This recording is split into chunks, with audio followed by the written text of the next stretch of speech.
Assalamualaikum warahmatullahi wabarakatuh. Kembali lagi bersama saya, Latif Mustafa. Kali ini saya akan berbagi bagaimana seorang pelatih melihat perform atlet, apakah dia naik atau performnya turun. Untuk lebih jelasnya, nanti akan saya jelaskan per bagian, dan tetap bersama saya. Salam olahraga. Untuk melihat atlet meningkat atau perform atlet meningkat, kita seharusnya melihat dulu. Dalam artian melihat adalah kita lihat program yang kita buat. Contoh, pada sesi brief yang sebelumnya sudah saya jelaskan bahwa bagaimana cara membuat program. Apabila dalam pembuatan programnya salah, itu dapat meningkatkan top perform atlet turun. Adapun juga yang meningkat. Cara melihatnya dari mana sih kita? Satu, dalam pembuatan program harian, kita harus selalu mencatat antara rencana yang kita buat dengan realisasinya saat dia di lapangan, sesuai atau tidak. Itu per atlet, tidak per kelompok.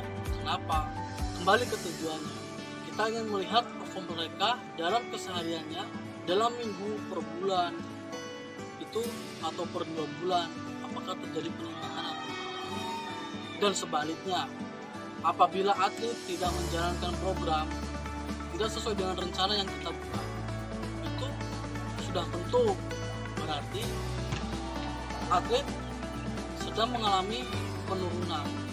Dalam artian seperti contoh, kita memberikan atlet program dalam rencana untuk anjuran adalah 5.000 meter untuk satu sesi. Apabila yang bersangkutan meningkat, berarti atlet program tersebut habis mencapai 5.000 meter untuk anjuran.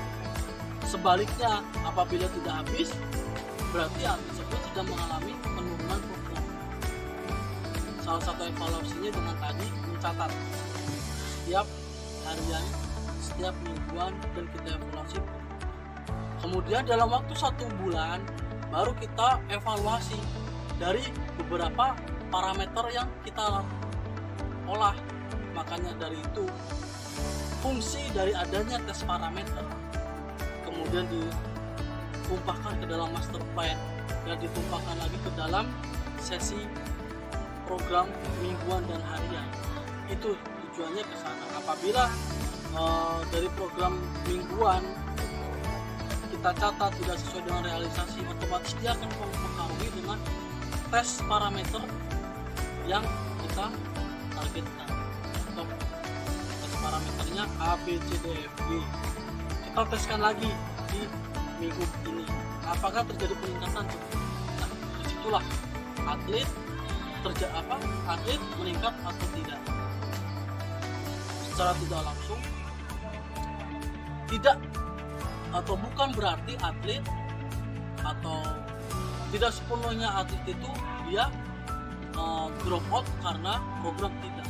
Bisa saja dalam pembuatan program kita terlalu overtraining karena kita tidak mematuhi prinsip latihan dan norma-norma latihan, sehingga atlet yang seharusnya dia meningkat dia bisa turun. Itulah 2 sesi atau 2 bagian yang saya jelaskan antara mengapa atlet bisa naik atau atlet bisa turun dalam performnya sehari-hari. Saran saya, alangkah lebih baiknya dalam pembuatan program kita benar-benar harus cek parameter awal. Tujuan latihannya untuk apa, goalnya dia di mana.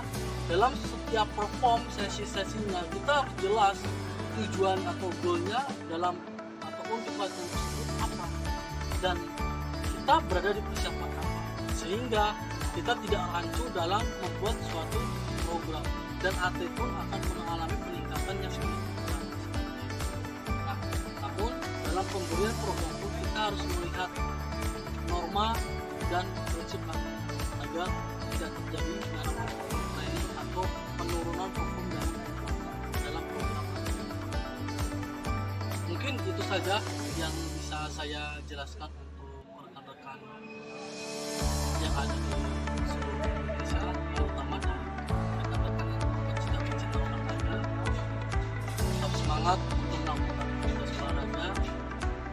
sampai kita seorang pelatih tidak tahu apa yang harus kita lakukan.